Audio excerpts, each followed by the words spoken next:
Assalamualaikum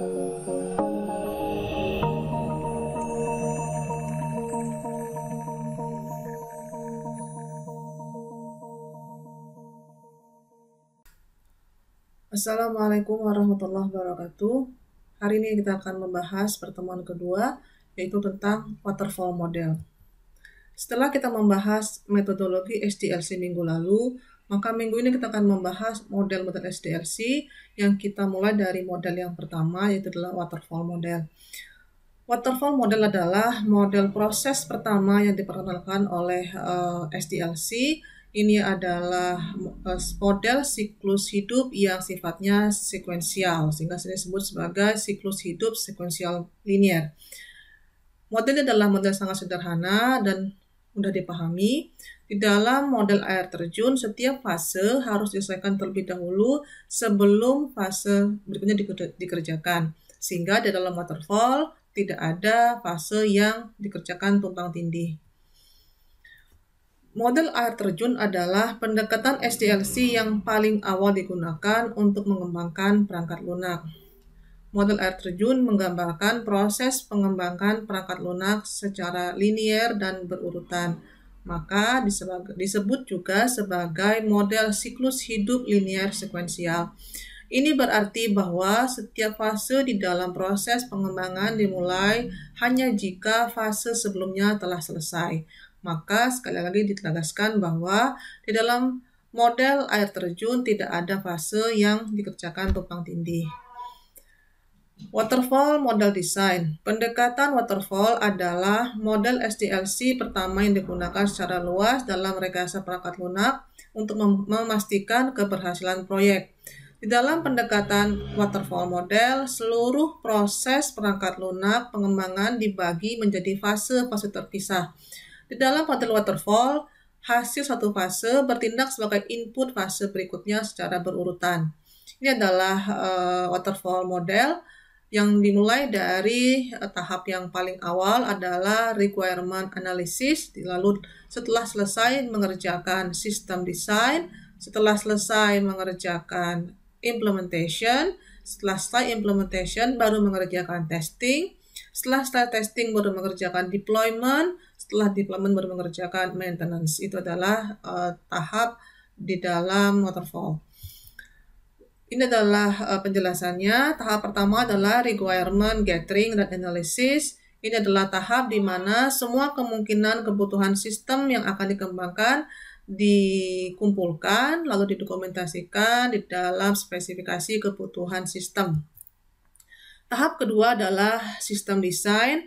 Tahap ini adalah membuat hasil dari spesifikasi kebutuhan tahap pertama dipelajari, lalu selanjutnya siap masuk ke dalam fase desain.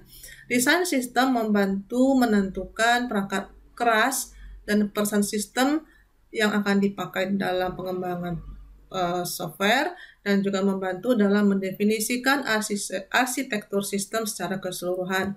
Tahap ketiga adalah implementation. Dengan masukan dari desain sistem, maka sistem pertama kali dikembangkan dalam bentuk program kecil yang disebut dengan unit. Kemudian unit tersebut nanti akan terintegrasi pada fase berikutnya. Setiap unit yang dikembangkan diuji fungsinya di tahap testing.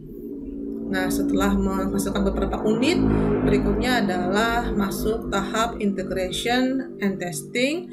Pada tahap ini, semua unit yang dikembangkan pada tahap sebelumnya akan diintegrasikan ke dalam sebuah sistem. Kemudian setelah terintegrasi, maka sistem akan diuji untuk mencari apakah masih ada kesalahan atau kegagalan sistem. Lalu berikutnya adalah tahap deployment of system. Setelah selesai tahap pengujian, maka produk siap untuk disebarkan di lingkungan pelanggan atau dilepas ke pasar. Lalu ada tahap maintenance setelah mengetahui apakah ada masalah yang muncul di lingkungan klien. Pada tahap testing maka dan deployment, maka berikutnya adalah memperbaiki masalah tersebut. Kemudian setelah masalah diperbaiki, maka sistem yang setelah mendapat perbaikan akan dilepaskan kembali ke pasar. Pemeliharaan dilakukan untuk menyampaikan perubahan ini kepada pelanggan atau kepada pemangku kepentingan terkait. Semua fase di dalam model waterfall itu mengalir satu sama lain, di mana kemajuan setiap fase akan menjadi masukan atau aliran ke dalam tahap berikutnya. Kemudian fase berikutnya dimulai hanya setelah fase sebelumnya dapat diselesaikan dan mencapai tujuannya. Kemudian sekali lagi model waterfall menjamin tidak ada fase yang tumpang tindih. Waterfall model application dalam pengembangan sistem informasi atau perangkat lunak dengan pendekatan SDLC umumnya memerlukan pendekatan SDLC yang berbeda-beda.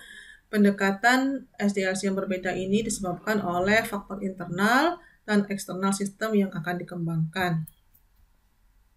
Ini adalah situasi di mana penggunaan model air terjun atau waterfall paling tepat digunakan jika persyaratan dokumentasi sangat baik, jelas dan tetap, lalu definisi produk stabil, lalu teknologi dipahami dan tidak dinamis, kemudian tidak ada persyaratan yang ambigu, kemudian sumber daya yang cukup dengan keahlian yang dibutuhkan tersedia untuk mendukung produk, lalu dikerjakan dalam waktu yang relatif singkat.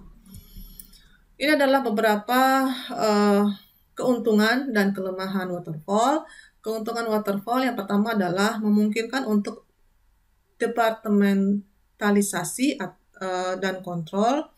Yang kedua adalah jadwal dapat diatur dengan tenggat waktu untuk setiap tahap pengembangan produk dan dapat dilanjutkan melalui tahap berikutnya secara satu persatu. Kemudian pengembangan bergerak dari konsep, kemudian desain, lalu implementasi, pengujian, instalasi, lalu pemecahan masalah, dan terakhir adalah operasi dan pemeliharaan. Kemudian setiap fase berkembang berlangsung dalam urutan yang ketat. Kerugian dari waterfall adalah tidak memungkinkan banyak refleksi atau revisi. Kemudian setelah aplikasi dalam tahap pengujian sangat sulit untuk kembali untuk mengubah sesuatu yang tidak didokumentasikan atau tidak difikirkan sebelumnya di dalam konsep.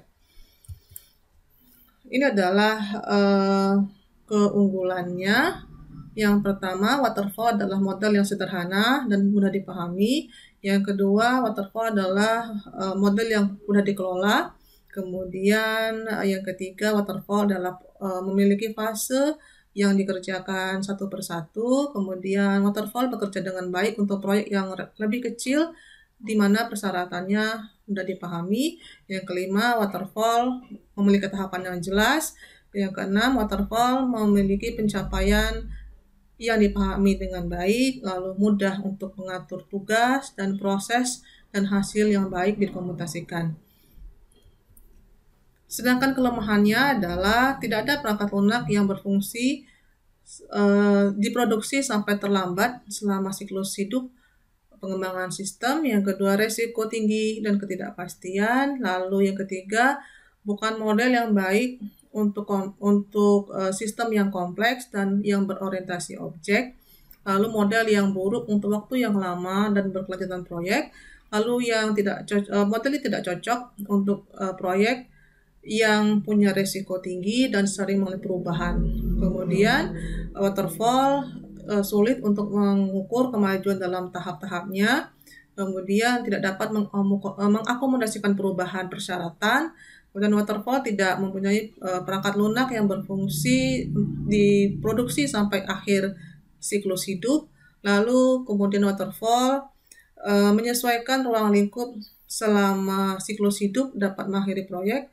Yang terakhir adalah pada model waterfall, integrasi dilakukan sebagai big bang atau sebagai kondisi yang tiba-tiba terjadi di bagian akhir proyek yang tidak memungkinkan mengidentifikasi teknologi atau hambatan tantangan yang tiba-tiba datang. Nah, setelah kita mempelajari model pertama di dalam SDLC yaitu model waterfall, maka tugas Anda minggu ini adalah membuat resume atau ringkasan dari paper publikasi internasional yang menggunakan model waterfall. Jadi setelah minggu lalu Anda meresume paper dengan metodologi SDLC, maka minggu ini Anda akan meresume paper dengan model waterfall. Tujuannya agar Anda punya bahan bacaan yang mendukung hasil